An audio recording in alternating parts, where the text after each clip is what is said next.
Aktres na si Bella Padilla, kinumpirmang in-unfollow sina Kyle Echari at Piolo Pascual.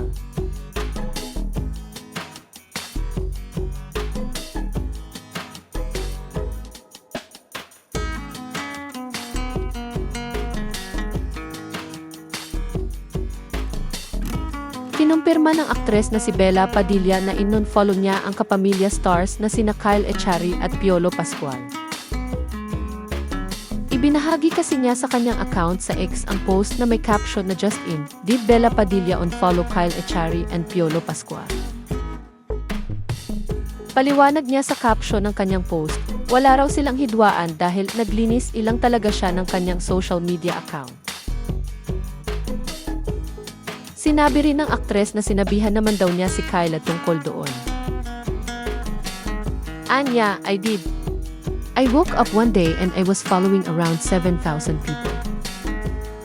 So now, I'm trying to declutter by bringing my following down to zero slowly and then will follow my friends back one year one after. I was just talking to Kyle about this last night. Sinabi ng netizen na akala raw nito ay maihidwaan sina Bella at Piolo. Kaya naman nilinaw ng aktres na isa si Piolo sa kanyang most trusted friends sa showbiz industry. Sinabi naman ng isa pang netizen na hindi na raw kailangang ipaliwanag pa ni Bella ang tungkol doon, pero grabe raw ang humility nito. Reply ng aktres sa naturang post, "Oh I know, I just don't like fake news."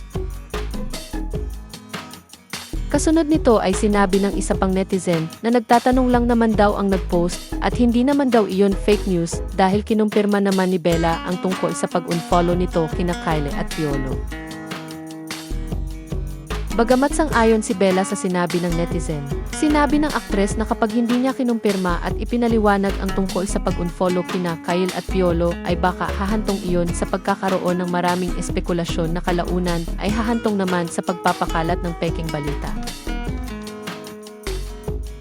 Sagot ng aktres, "Yes, but me not confirming would have led to more speculations that would eventually lead to people making up stuff to create the narratives they want. Therefore, spreading fake news.